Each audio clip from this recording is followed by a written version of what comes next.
안녕하세요. 빌립보서 성역 공부 5번째 시간입니다. 오늘도 참여해 주셔서 감사드립니다. 기도하고 시작하겠습니다. 좋으신 하나님 아버지 감사합니다.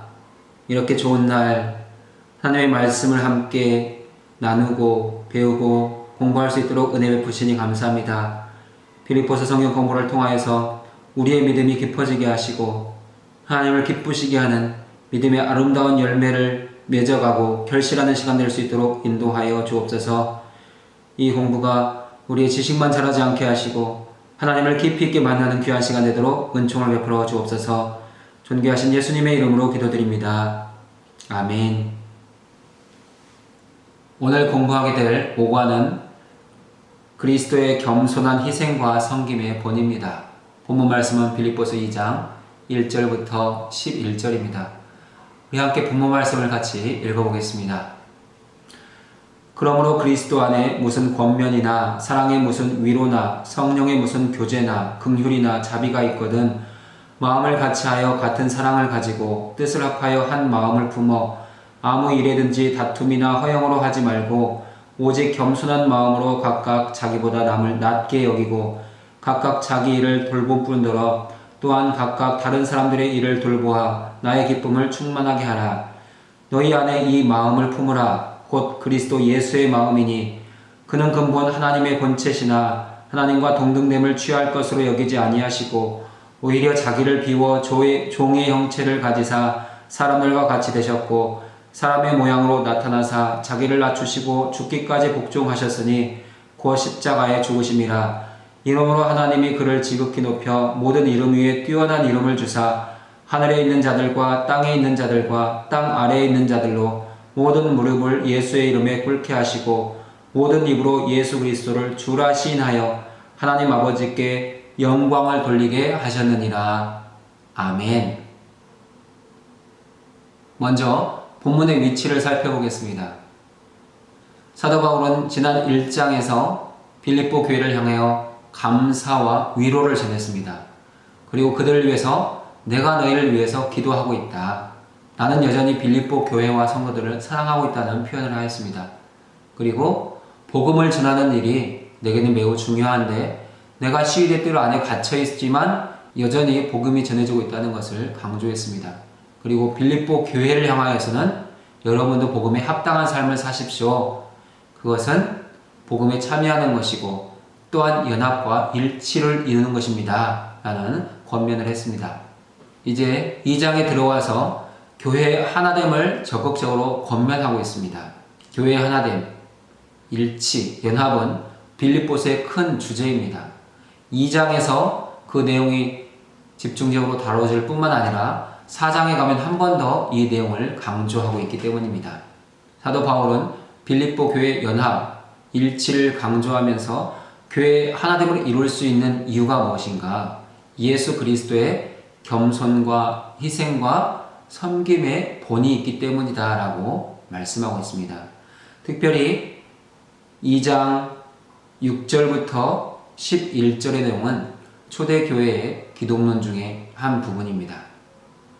두 번째 내용, 큰 그림을 정리해 보겠습니다.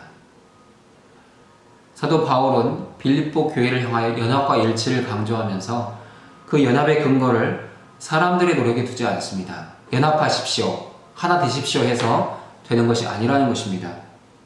바울은 연합의 근거를 예수 그리스도의 성육신, 십자가에서 죽으심, 부활과 승천에 두고 있습니다. 예수 그리스도의 겸손한 섬김의 온전한 본이 곧 교회의 연합과 일치의 근거가 된다는 것입니다. 복음의 풍성한 은혜에 근거하여 교회가 되고 겸손과 돌봄으로 하나가 되기를 권면하고 있습니다. 그래서 1절부터 4절까지는 같은 마음, 같은 사랑의 원리를 강조합니다. 다툼을 버리십시오.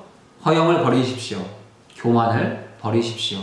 이 세 가지를 버릴 때 우리는 같은 마음, 같은 사랑을 가질 수 있다는 것입니다. 다툼과 허영과 교만을 버린다는 것은 겸손한 마음을 갖는다는 것입니다. 겸손한 마음의 구체적인 실천은 자기 일을 돌볼 뿐더러 남의 일을 돌보는 것입니다. 그것이 같은 마음, 같은 사랑의 원리다 이야기하고 있습니다. 또한 두 번째 내용은 하나님께 영광이 되는 삶이 무엇인가를 밝히고 있습니다. 하나님께 영광이 되는 삶은 그리스도 예수의 마음을 품고 살아가는 것입니다. 예수께서 희생과 섬김의 겸손한 본을 보이신 것처럼 오늘의 교회와 성도들 역시 겸손한 마음으로 희생과 섬김의 삶을 살아갈 때 하나님께 영광이 된다는 것입니다. 그리고 그 마음으로 그리스도를 닮은 삶을 살아간다면 하나님께서 기뻐하시고 하나님께 영광이 된다. 그리고 그것은 곧 그리스도를 시인한 삶이 된다라는 것을 말씀하고 있습니다. 그럼 이제 구체적으로 묵상과 토론에 들어가서 한 문제 한 문제 다루면서 본문의 깊은 내용들을 같이 나누도록 하겠습니다. 첫 번째 질문입니다. 바울은 2절과 그 이후로 계속해서 빌립보 성도들에게 연합과 평화를 위해 애써야 할 구체적인 방편들에 대해서 이야기합니다. 그러나 먼저 1절에서 바울은 그리스도 안에 있는 4가지 근본적인 실제를 정립하며 시작하고 있습니다. 바울이 뭐뭐 하라는 명령을 내리기 전에 먼저 이렇게 하는 이유는 무엇입니까? 설명해 보십시오. 사도 바울은 1절에서 우리가 진짜 그리스도인이라면, 진짜 하나님 안에 있다면, 예수 그리스도 안에 있다면 실제로 나타나는 삶의 증거들이 있다는 것을 말씀하고 있습니다. 그것이 4가지입니다. 첫 번째는 그리스도 안에서의 무슨 권면입니다. 권면하다는 것은 내 옆으로 부른다, 혹은 내가 그 옆으로 간다는 뜻입니다. 누군가를 권면하려고 한다면 그 곁으로 가야 합니다. 그냥 멀리 서서 뭔가를 말하는 것은 지시하는 것입니다. 그것은 권면이 아닙니다. 권면은 곁에 가서 함께 같은 동등한 위치에서 자기 마음을 전달하는 것, 그것이 권면이라는 것입니다.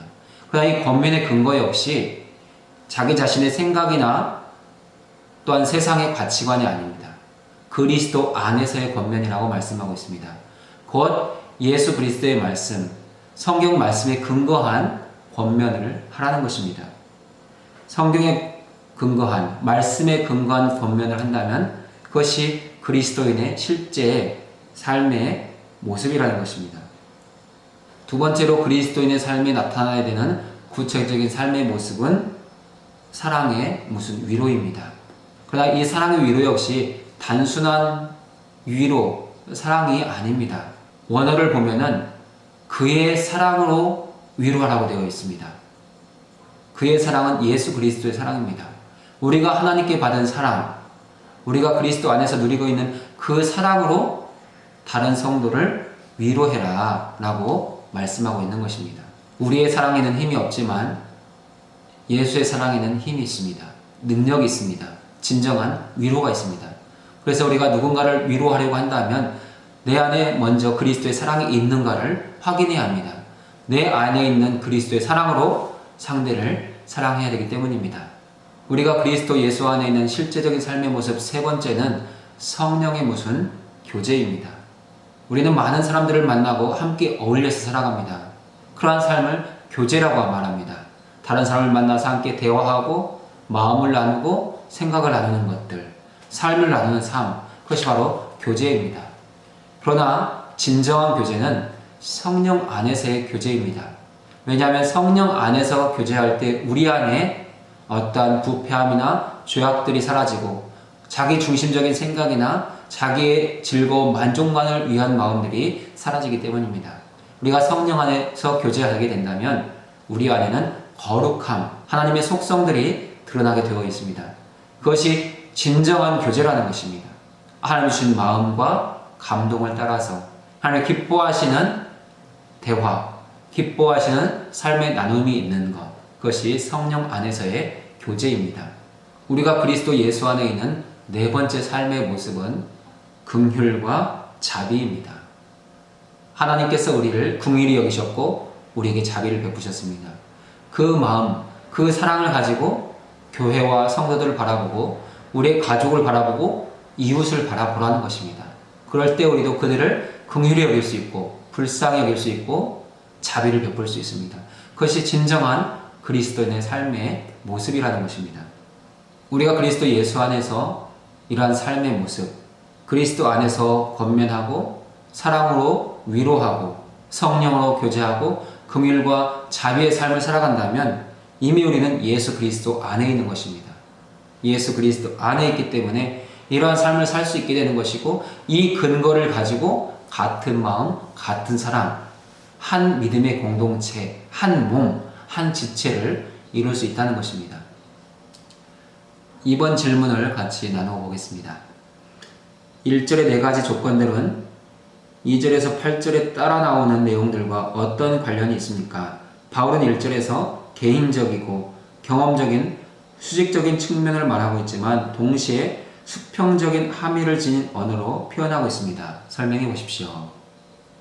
우리가 방금 나누었던 1절 안에는 하나님과의 수직적인 관계, 그리고 내 이웃과의 수평적인 관계의 내용이 모두 들어있다는 것입니다. 1절 말씀은 우리 말로는 잘 표현되어 있지 않지만 영어 성경이나 헬라어 성경을 보면 모두 조건절로 되어 있습니다. 옆에 있는 자막처럼 모두 if로 시작하는, 만약으로 시작하는 네 가지의 명제가 있는 것입니다.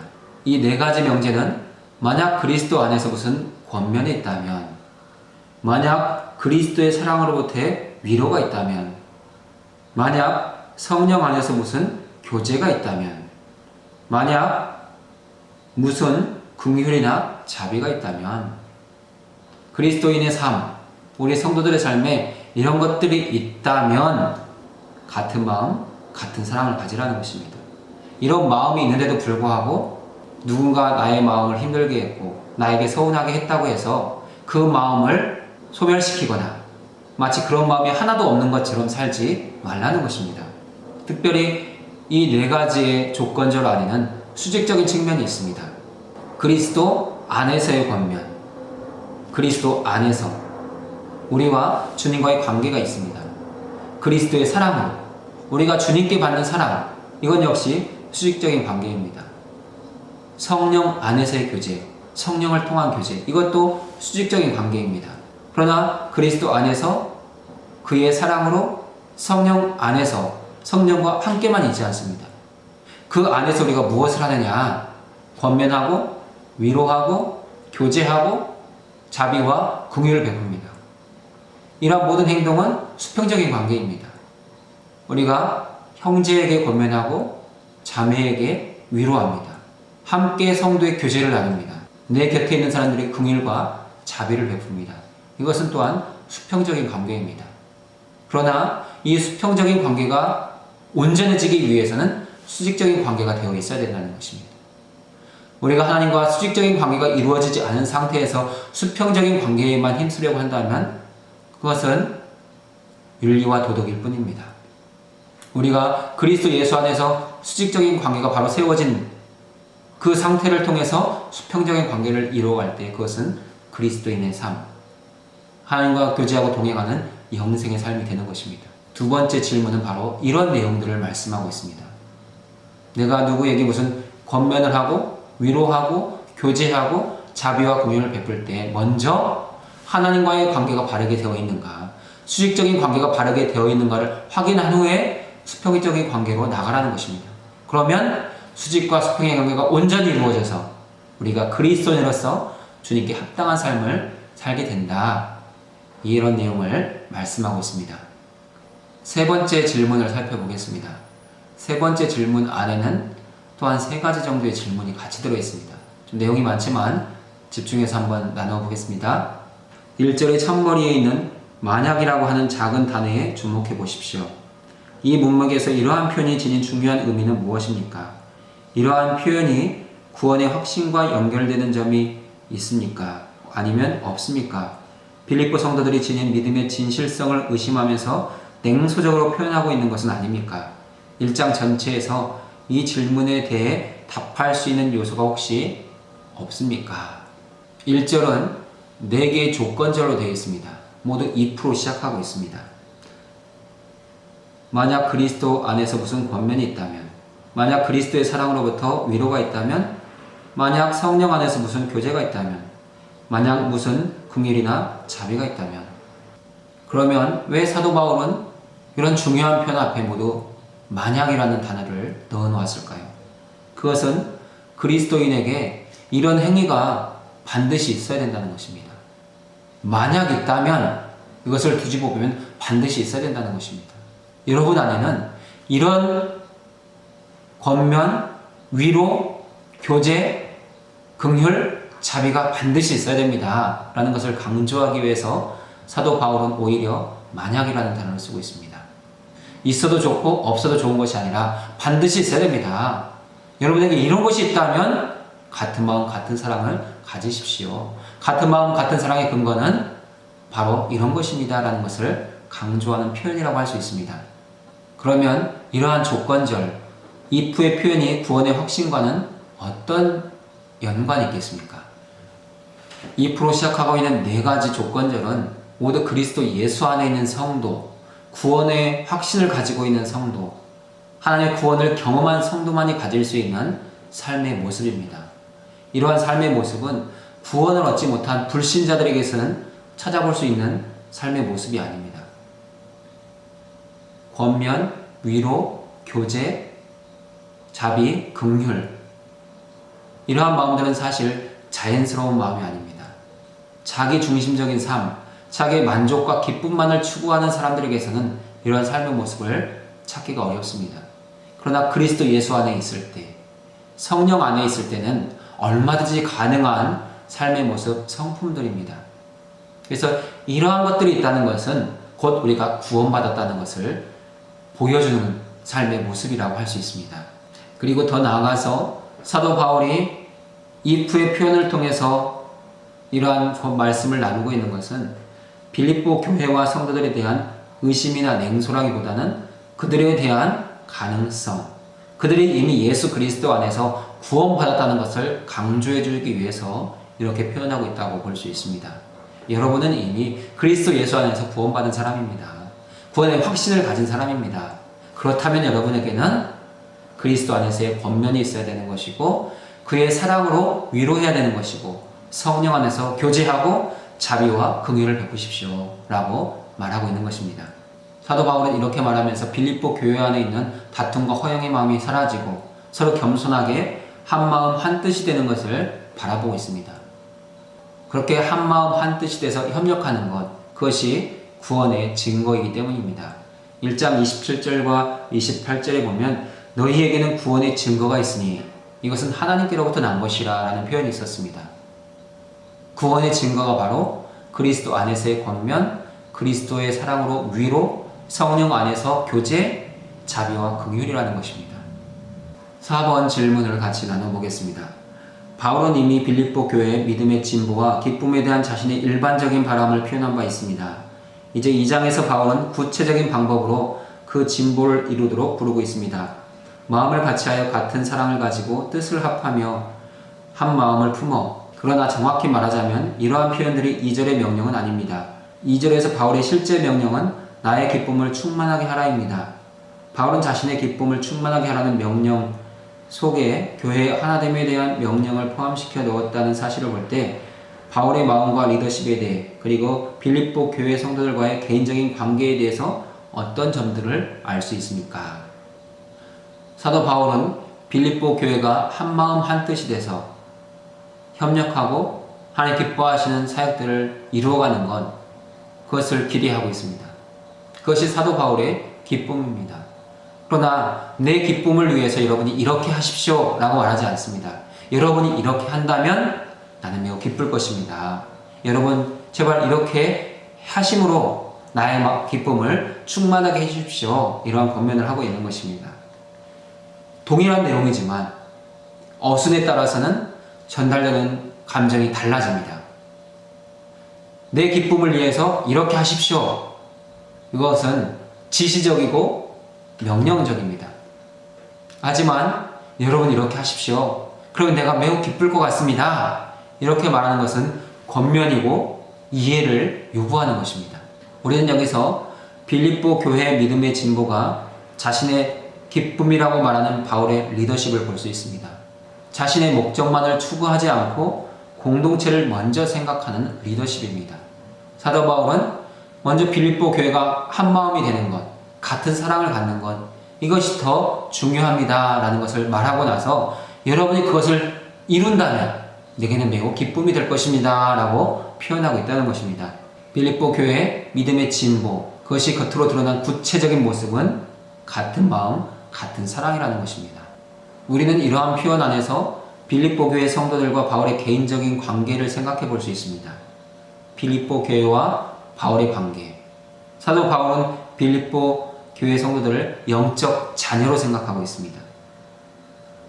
또한 자신은 영적인 아비로 생각하고 있습니다. 마치 아버지가 사랑하는 자녀들에게 권면하듯이 너희가 이렇게 되면 좋겠다. 그것이 나의 기쁨이다 라고 표현하고 있다는 것입니다. 영적 자녀들의 성장을 기뻐하는 아버지와 아들의 관계로 사도 바울과 빌립보 교회의 관계를 보는 것이 이 구절을 이해하는 데 매우 유용합니다. 사도 바울은 이러한 마음을 데살로니가전서 2장 7절에서도 표현하고 있습니다. 우리는 그리스도의 사도로서 너희 가운데 나아가서 사역했습니다. 너희 가운데서 유순한 자가 되어 유모가 자기 자녀를 기름과 같이 하였습니다. 이런 표현을 하고 있습니다. 사도 바울과 동역자들은 어느 곳에 가든지 복음을 전하고 교회가 세워지면 유모와 같이 마치 어린 아기를 품에 안고 젖을 먹이고 돌보고 섬기는 그 마음으로 교회를 섬겼다는 것입니다. 사도 바울의 빌립보 교회를 향한 마음도 동일한 마음입니다. 또한 이러한 마음은 오늘 우리에게도 있어야 되는 마음입니다. 우리는 교회 안에서 이미 사도 바울의 자리에 서 있습니다. 이미 직분자이고 중직자입니다. 그러면 마치 교회 안에서 아비의 마음으로, 유모의 마음으로 연약한 성도들, 연약한 지체들을 돌보고 섬길 수 있어야 되는 것입니다. 사랑하는 성도들이 믿음이 자라는 것, 믿음의 진보를 이루는 것을 보면서 여러분이 성장하는 것이 내 기쁨입니다. 이런 마음을 가질 때 우리도 진정 하나님 앞에서 온전한 성도가 되고 있다는 것을 알게 될 것입니다. 이런 은혜가 함께 했으면 좋겠습니다. 5번 질문을 같이 나눠보겠습니다. 2절은 4가지 방식의 표현으로 연합을 묘사하고 있습니다. 각 표현마다 독특하게 구별되는 점도 있고 중복되는 부분도 있습니다. 각 표현들은 마음의 연합과 진리 안에서의 연합을 함께 강조하는 것으로 보입니다. 이러한 강조를 통해 알 수 있는 바울의 생각은 무엇입니까? 2절에 나타난 4가지 방식이 있습니다. 마음을 같이, 같은 사랑, 뜻을 합하여 한 마음을 품어. 이 4가지는 마음의 연합입니다. 서로 같은 마음, 같은 사랑, 뜻을 하나로 한 마음을 품어. 동시에 이 안에는 진리의 연합이 또한 포함되어 있습니다. 같은 마음, 같은 사랑, 뜻을 합하여 한 마음은 그냥 내가 이제 한 마음 되겠다라고 해서 되는 것이 아닙니다. 이 모든 마음의 근거 안에는 예수 그리스도의 마음, 주님이 우리에게 주신 마음이 있어야 된다는 것입니다. 진리 안에서의 연합이라는 것은 하나님의 말씀에 근거한, 하나님의 사랑에 근거한 연합이라는 것입니다. 하나님 안에 있지 않으면서, 그리스도 안에 있지 않으면서 이런 같은 마음, 같은 사랑, 뜻을 합하여 한 마음 품는 것은 되지 않습니다. 오직 진리의 말씀, 그리스도의 가르침, 그리스도의 권면에 따라서 우리가 이러한 삶을 살아갈 때 우리는 진정한 한 마음, 진리 안에서의 연합을 이루었다고 볼 수 있습니다. 이러한 표현 안에서 우리가 알 수 있는 바울의 생각은 빌립보 교회가 그리스도 예수 안에서 하나가 되기를 간절하게 바라고 있는 사도의 마음, 노사도의 마음을 읽을 수가 있습니다.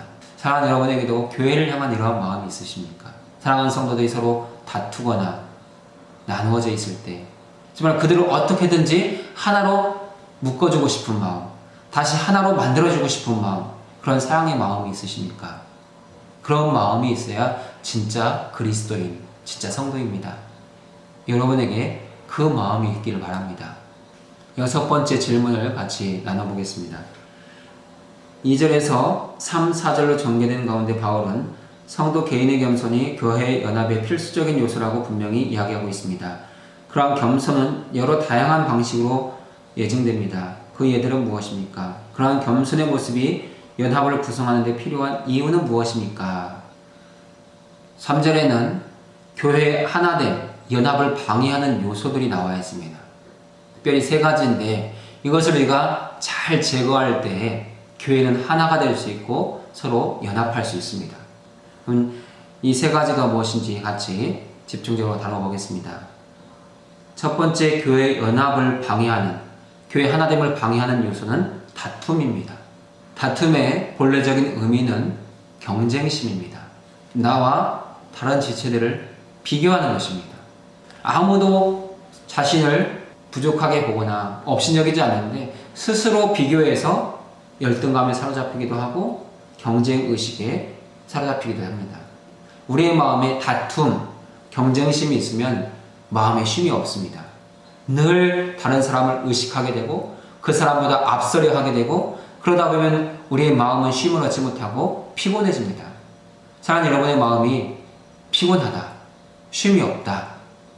그렇다면 내 안에 경쟁심이 있지 않은가? 내가 나와 다른 성도들을 비교하면서 스스로를 힘들게 하고 있지 않은가를 살펴보셔야 됩니다. 우리 마음에 다툼, 경쟁심이 느껴질 때 우리가 이것을 버릴 수 있는 힘은 예수님의 십자가에서 얻을 수 있습니다.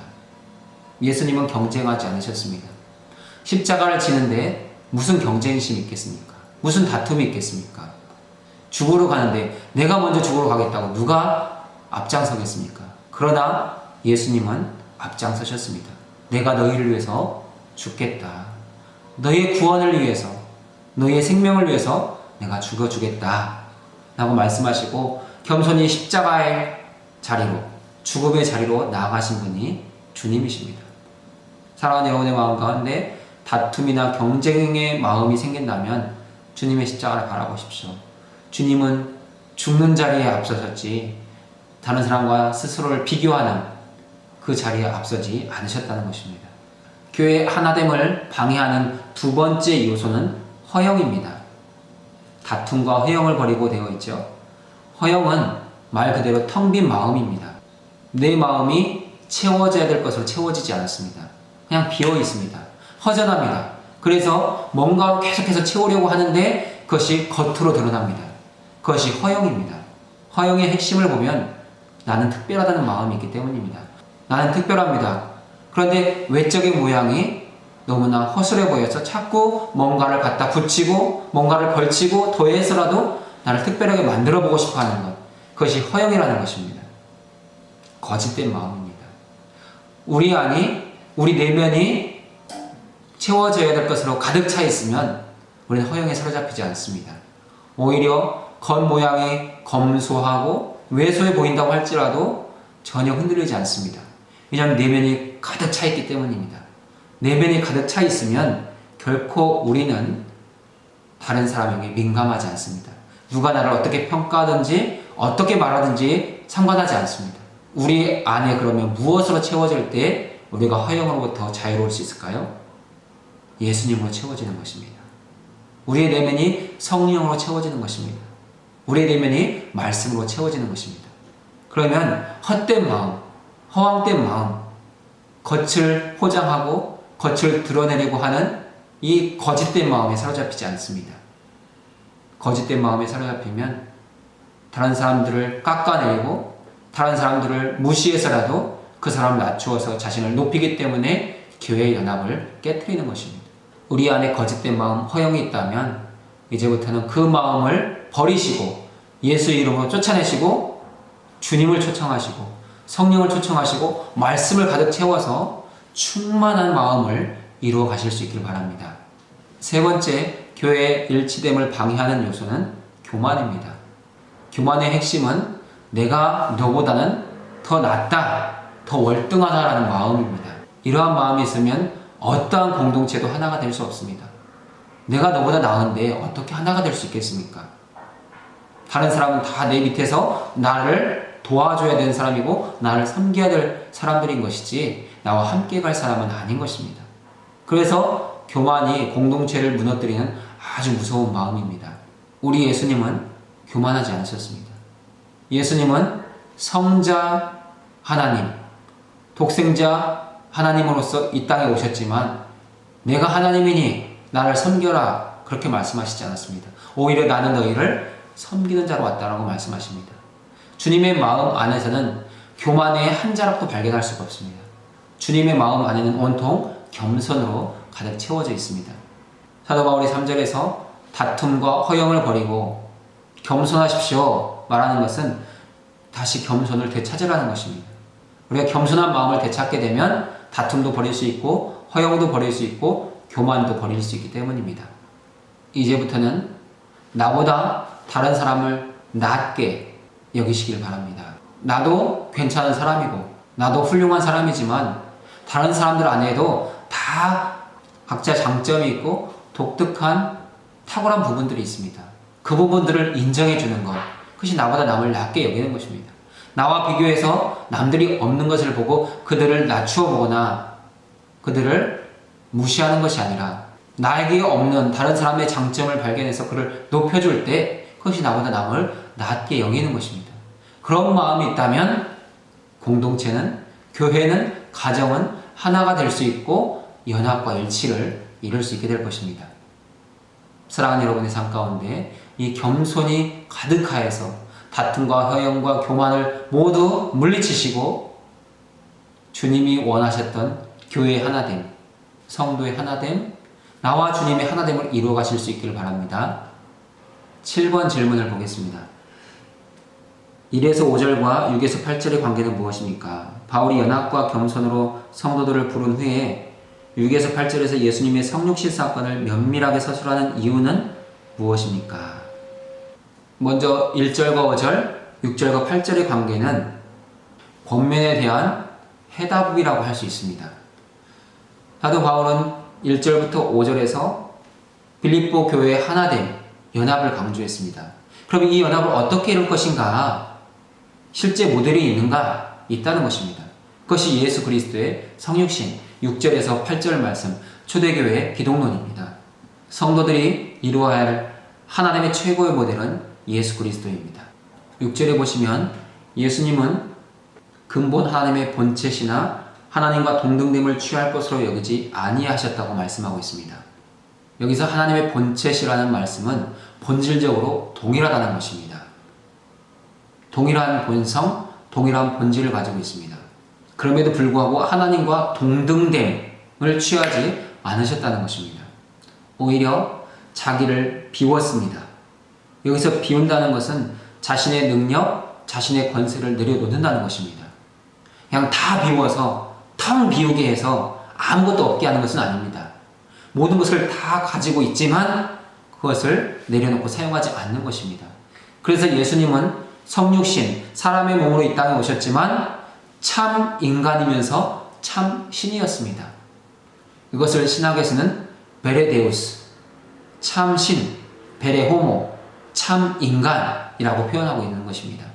예수님은 자신을 비워 참 사람이 되셨을 뿐만 아니라 자신의 신성을 가지고는 있지만 사용하지 않으시고 내려놓으셨습니다. 그것이 비웠다는 것입니다. 그러나 이 비움으로만 끝난 것이 아닙니다. 8절에 가보면 자기를 낮추사 죽기까지 복종하셨으니 하나님의 뜻에 순종했다는 것입니다. 순종의 마지막 단계는 죽음입니다. 예수님이 십자가에서 죽으시는 것, 그것이 순종의 가장 핵심입니다.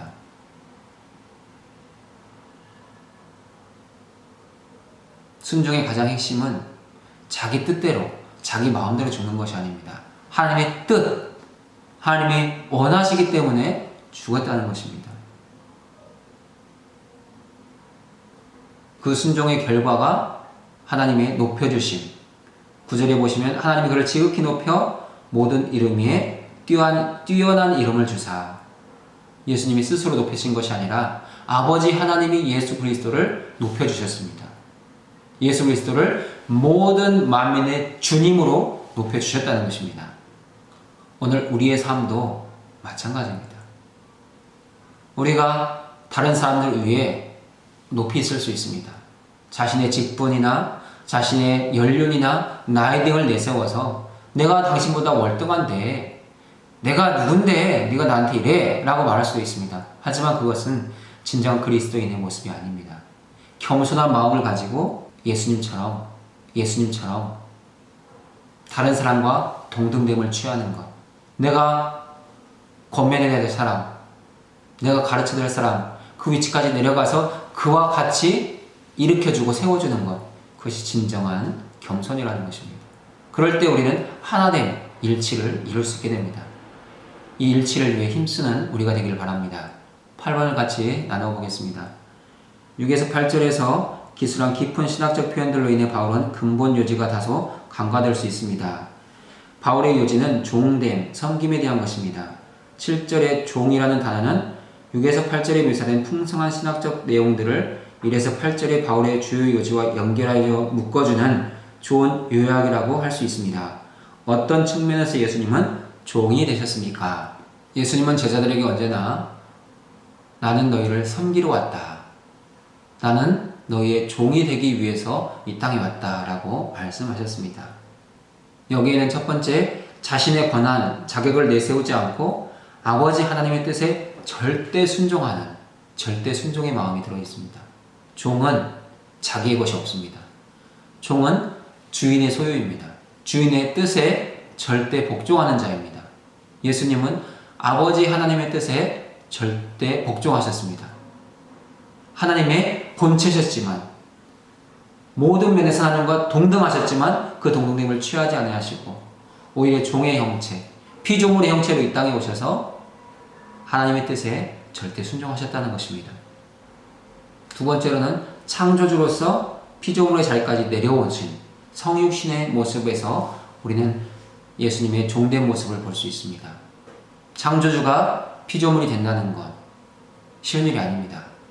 우리가 집에서 기르는 애완동물이나 아니면 우리가 가지고 있는 어떤 사물들이 될 수는 없습니다. 그러나 예수님은 자신이 만드신 피조물이 되셔서 이 땅에 오셨습니다. 종의 형체를 가지셨습니다. 세 번째, 예수님은 종으로서 불의한 재판으로 십자가에서 죄의 종으로 죽임을 당하셨습니다. 그냥 종만 되신 것이 아닙니다. 죄의 종이 되셨습니다. 그래서 십자가에서 죽기까지 아버지 하나님의 뜻에 절대 복종하셨습니다. 이것이 진정한 종의 모습입니다. 우리가 하나님의 자녀이고 하나님의 백성입니다. 하나님을 왕이라, 예수 그리스도를 나의 주님이라고 표현합니다. 그러면 우리는 하나님의 종이라는 의미입니다. 예수 그리스도의 종이라는 의미입니다. 예수님의 말씀, 예수님의 뜻에 절대 복종해야 됩니다. 어디까지 복종해야 되는 것입니까? 죽기까지. 내 생명을 다 내어놓을 때까지 복종한다면 우리는 진정 종의 자리에 섰다고 말할 수 있습니다. 하나님 우리에게 그런 것을 기대하고 계십니다. 이제 마지막 질문 9번을 같이 나눠보겠습니다. 성육신과 십자가의 섬김에서 나타난 그리스도의 겸손을 언급한 후 바울은 결과적으로 뒤따르는 예수 그리스도의 승귀, 높아지심에 대해서 9절에서 11절에서 이야기합니다. 바울이 예수님의 높임 받으심을 추가로 언급한 이유는 무엇입니까? 그리스도의 승기 사건 또한 빌립보 성도들에게 하나의 본으로 제시된 것입니까? 아니면 단지 예수님의 이야기 필연적으로 결말로 주어진 것입니까? 사도 바울은 6절부터 8절까지 예수 그리스도의 성육신, 이 땅에 오심, 예수 그리스도의 종되심을 말씀했습니다. 종되심의 가장 극치는 십자가에서 죽으심입니다. 그러나 그것으로 끝났다고 말씀하지 않습니다. 그런 삶을 살았을 때 그 결과는 하나님의 높여주심, 부활하심과 승천하심과 모든 믿는 자들의 주가 되심, 이 은혜를 베푸셨다는 것입니다. 여기서 우리가 알 수 있는 두 가지 매우 중요한 신학적 원리가 있습니다. 바로 하나님의 주권입니다. 이 모든 일을 이루어 가시는 분은 아버지 하나님이시라는 것입니다. 독생자 예수 그리스도를 이 땅에 사람의 형상으로, 종의 형체로 보내시는 분도 아버지 하나님이십니다. 그 예수를 십자가에서 죽게 하시는 것도 아버지 하나님이십니다. 죽은 예수를 부활하게 하시고 승천하게 하시고 모든 믿는 자들의 주가 되시게 하시는 분도 아버지 하나님이십니다.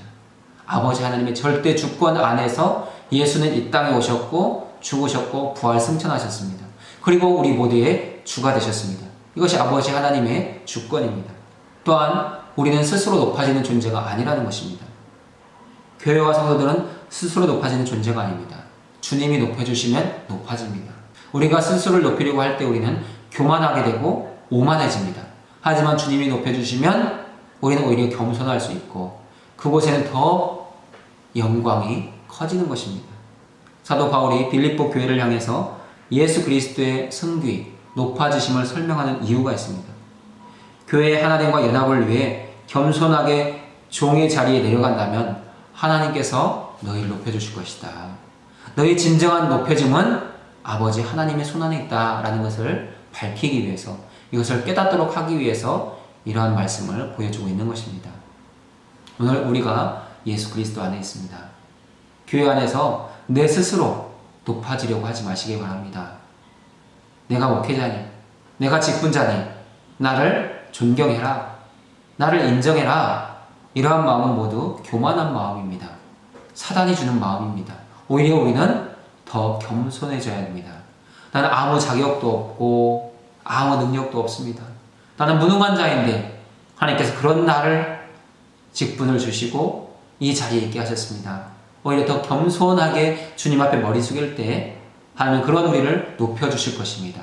하나님이 높여주신 그 영광이 진짜 영광입니다. 그 은혜가 우리 모두에게 있기를 바랍니다. 여기까지 본문을 정리하고 이제 본문을 통해서 복음 메시지, 성경 신앙 메시지, 조직 신앙 메시지를 다루고 마치도록 하겠습니다. 오늘 복음 신앙 메시지에도 두 가지의 메시지가 나와 있습니다. 첫 번째 메시지는 하나의 본 그 이상의 것입니다. 사도 바울은 빌립보 교회의 하나됨, 일치를 위해서 예수 그리스도의 겸손과 섬김과 희생을 본받으라고 말합니다. 이것이 우리가 마땅히 본받아야 될 예수 그리스도의 삶의 모습입니다. 그리스도인이 따라가야 될 삶의 지표입니다. 그러나 우리가 예수님의 겸손, 섬김, 희생에서 이것만 배운다면 우리는 매우 중요한 것을 놓치게 됩니다. 예수 그리스도의 삶은 본 그 이상의 것이 있습니다.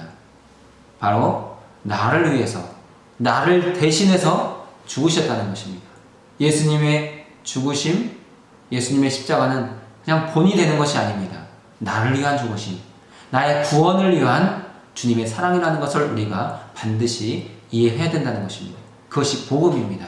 또한 우리는 예수님의 삶에서 값없이 주시는 은혜, 놀라운 은혜의 감사와 경외를 회복할 필요가 있습니다. 하나님께서 성경을 통해서 거듭거듭 예수 그리스도의 십자가의 삶의 모습을 보여주시는 이유는 우리를 향한 사랑을 깨닫도록 하시기 위해서입니다. 우리가 죄인 되었을 때, 하나님과 떠나 있을 때, 하나님과 원수되어 있을 때 하나님은 예수 그리스도를 우리에게 보내주셨고 예수님은 우리를 위해서 십자가에서 죽으셨습니다. 나를 위해서 십자가에서 죽으셨습니다. 그것이 값없이 주시는 은혜입니다. 놀라운 은혜입니다. 이 은혜를 우리가 깨달을 때 감사할 수 있고 감격할 수 있고 기뻐할 수 있습니다. 늘 주님의 십자가의 말씀을 대할 때마다 우리 안에 이러한 구원의 기쁨, 감격이 회복돼서 다시금 눈물이 쏟아지고 감사가 회복되고 찬양이 회복되는 은혜가 함께할 수 있길 바랍니다. 우리가 본문을 통해서 보게 된 두 번째 복음 메시지는 복음이 지닌 수평적인 영향력입니다. 예수님은 우리를 위해서 이 땅에 오셨습니다. 수직적으로 내려오신 것입니다. 우리를 위해 죽으셨고 다시 승천하셨습니다. 그러나 그리스도의 삶에 이 수직적인 관계만 있는 것이 아닙니다. 수평적인 영향력이 분명히 있는 것입니다. 그리스도 예수 안에서의 권면, 그리스도 예수의 사랑으로 위로하고 성령 안에서 교제하고 자비와 긍휼을 베푸는 것, 이것이 그리스도인의 삶의 모습이 되어야 되는데 그냥 이 모든 것들이 이루어지지 않습니다. 우리가 그리스도 안에 있을 때 성령께서 우리 안에 계실 때에만 이루어질 수 있는 일들입니다. 우리가 예수 그리스도를 믿고 난 이후에도 우리는 여전히 악하고 이기적이고 자기중심적입니다. 그래서 그리스도 안에서의 거룩한 연합을 방해합니다. 그러나 우리가 그리스도 안에 있다면, 성령 안에 있다면 우리는 우리 안에 일어나는 다툼의 마음, 허영의 마음, 교만을 버리고 언제나 교회 하나됨, 수평적인 관계에 힘쓰는 삶을 살아가야 된다는 것입니다. 이제 성경신앙 메시지를 같이 나눠보겠습니다. 두 가지 메시지가 있는데 첫 번째 메시지는 예수님, 고난받는 종입니다. 성경은 구약에서 신약 전체를 관통하면서 예수 그리스도는 고난받는 종이시다. 우리를 위해서, 바로 나를 위해서 십자가에서 죽으시는 주님이다. 이런 하나의 일치된 사상이 흐르고 있습니다. 십자가에서 죽으시는 예수 그리스도의 모습을 구약에서는 여호와의 종이라고 표현하고 있습니다. 예수님은 하나님의 종이 되셨고 고난받는 종이 되셨다는 것입니다. 우리 모두는 예수님이 하신 일뿐만 아니라 예수님이 누구신가를 항상 기억해야 됩니다. 예수님은 하나님과 본체이십니다. 예수님은 우리의 구주가 되셨고 우리의 주님이 되셨습니다. 두 번째 성경신학 메시지는 예수님, 영광의 주입니다. 예수님은 고난의 종일 뿐만 아니라 영광의 주님이 되신다는 것입니다. 예수님은 우리를 위해서, 나를 위해서 십자가에서 죽으셨습니다. 하지만 거기서 끝나지 않습니다. 하나님은 예수님을 지극히 높이셨습니다. 예수님의 부활과 승천을 통해서 그리스도의 신성, 순종, 희생적 죽음이 하나님으로부터 입증받았습니다. 예수님은 하나님으로부터 높임을 받으셨고 모든 이름 위에 뛰어난 이름, 주님이라는 귀한 이름을 얻으셨습니다. 신약 성경에서 주님은 구약 성경에서는 여호와로 표현되어 있습니다. 곧 예수님이 우리의 주님이 되셨다는 것은 구약에 등장하는 여호와 하나님, 그 하나님과 동등하신 우리의 주님이라는 표현입니다. 이런 매우 중요한 의미가 이 안에 담겨져 있습니다. 마지막 조직신학 메시지를 보겠습니다. 역시 두 가지 메시지가 있는데 첫 번째 메시지는 예수님의 영원성과 신성입니다.